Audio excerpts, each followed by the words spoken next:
Hujan deras mengguyur kota, sama derasnya dengan air mata yang terus membasahi pipi Sera. Sudah 3 bulan sejak kepergian suaminya Dimas karena sakit yang cukup panjang. Rumah yang dulu selalu terdengar suara tawa dan canda, kini terasa begitu sunyi dan dingin. Hanya ada dia, dan kenangan yang seolah memenuhi setiap sudut ruangan. Sera duduk bersandar di kepala ranjang, memeluk erat baju bekas suaminya yang masih tertinggal di lemari. Aroma tubuh Dimas sudah mulai memudar, dan itu membuat Sera merasa semakin hancur. Rasanya separuh nyawanya ikut terbawa pergi. "Kenapa kamu ninggalin aku, Mas? Kita janji bakal tua bareng kan?" Bisiknya parau. Suaranya serak karena terlalu sering menangis. Sera benar-benar berada di titik terendah dalam hidupnya. Ia mengalami depresi yang berat. Setiap kali menatap cermin, ia melihat wanita yang lusuh, mata bengkak, rambut berantakan, dan wajah yang kehilangan cahaya. Ia tidak peduli lagi dengan penampilannya. Baju yang ia pakai itu-itu saja, ia jarang mandi, dan hampir tidak pernah keluar kamar kecuali untuk makan sedikit saja paksa oleh ibunya. Dunia Sera seakan berhenti berputar. Teman-temannya sudah lama tidak datang berkunjung karena setiap kali datang, Sera hanya diam dan menangis, tidak mau diajak bicara. Ia merasa hidupnya sudah berakhir. Baginya sebagai seorang janda, masa depannya sudah gelap. Tidak ada lagi yang akan peduli. Tidak ada lagi yang akan mencintainya seperti Dimas mencintainya. Buat apa aku cantik? Buat apa aku rapi? Suamiku sudah tidak ada. Begitu pikirnya setiap hari.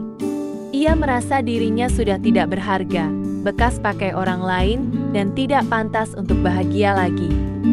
Hari-harinya dihabiskan dengan menatap foto pernikahan mereka, mengingat masa-masa indah, lalu menangis lagi hingga tertidur karena kelelahan. Ia mengurung diri dalam penjara kesedihan yang ia buat sendiri. Hingga pada suatu malam, mimpi buruk itu datang lagi. Sera bermimpi Dimas datang kepadanya, tapi bukan dengan senyuman, melainkan dengan wajah sedih. "Sayang, kenapa kamu jadi begini?" tanya sosok dalam mimpi itu lembut. "Aku pergi karena sudah waktunya, tapi aku tidak pernah benar-benar pergi selamanya selama kamu ingat aku. Tapi lihat dirimu sekarang, kamu menyiksa diri sendiri. Aku sedih melihat kamu hancur begini." "Mas, aku kangen," isak Sera dalam mimpi.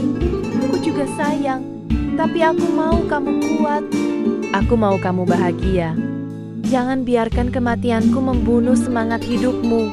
Bangkit sayang, untuk aku, dan untuk dirimu sendiri." Suara itu perlahan menghilang.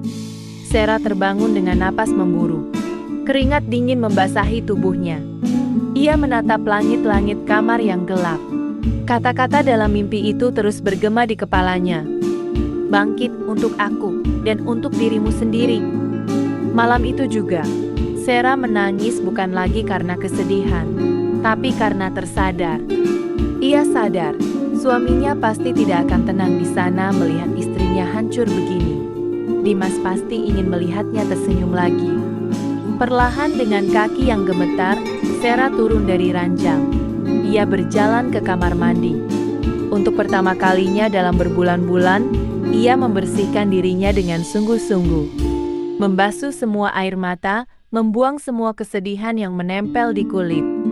Saat keluar dan menatap cermin, meski wajahnya masih terlihat lelah, tapi matanya sudah tidak lagi kosong. Ada secercah harap yang mulai kembali menyala.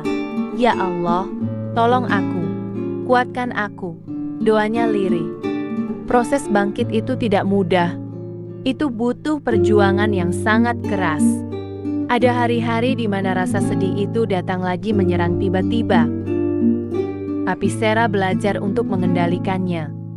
Langkah pertamanya adalah merapikan dirinya. Ia mulai merawat wajah, memakai pakaian yang rapi dan sopan, dan mulai merapikan rumah yang sempat berantakan. Ia ingin menjaga kehormatan dirinya sebagai istri yang pernah dimiliki oleh Dimas. Kemudian ia mencoba mengisi waktu luangnya. Sarah membuka kembali usaha kecil-kecilan yang dulu pernah ia jalani sebelum menikah, yaitu membuat kue dan hampers.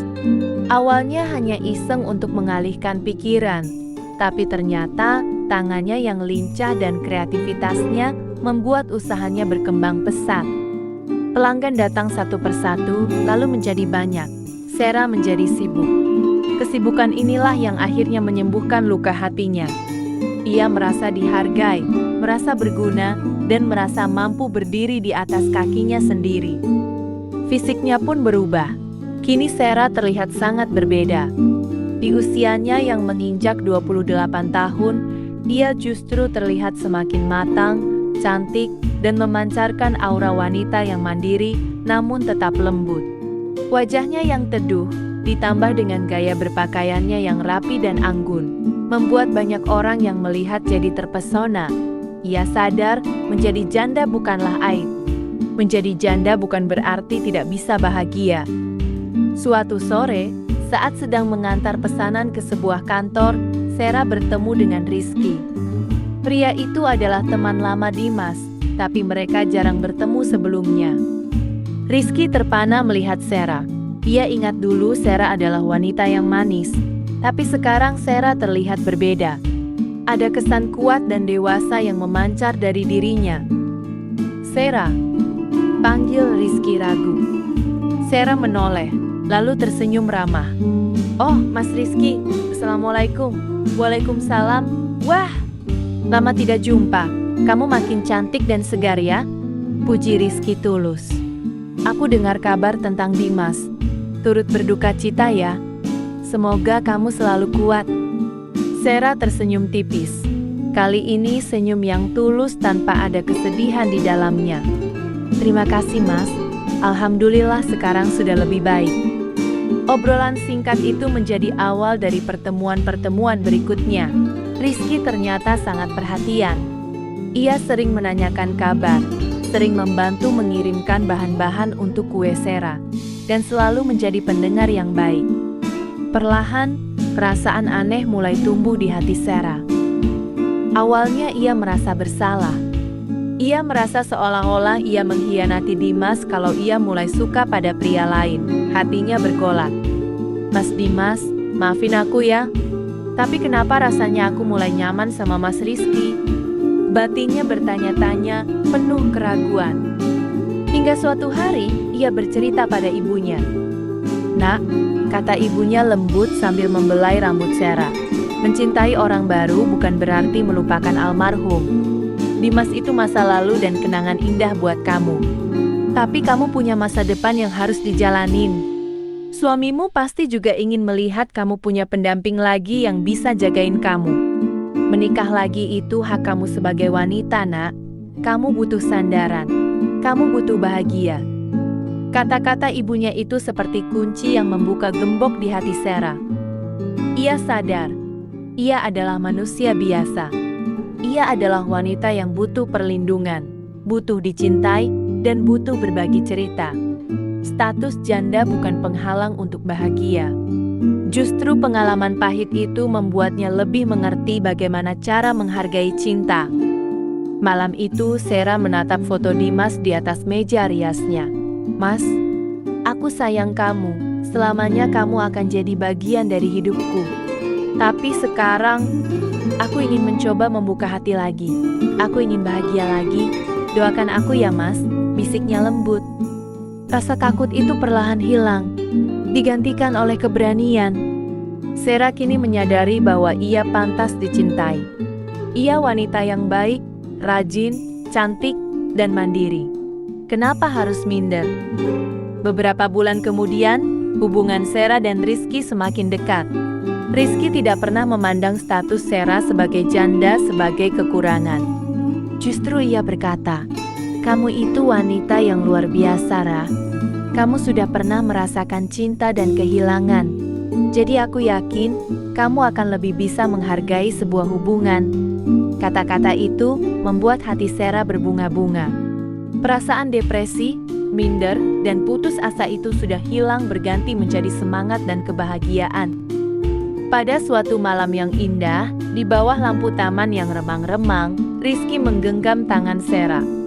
Rah, aku tahu mungkin ini terlalu cepat buat kamu. Tapi aku gak bisa bohongin perasaan aku sendiri. Aku sayang sama kamu. Aku mau jagain kamu. Gantikan tempat Dimas buat bahagiain kamu. Maukah kamu memberi aku kesempatan untuk menjadi suami kamu?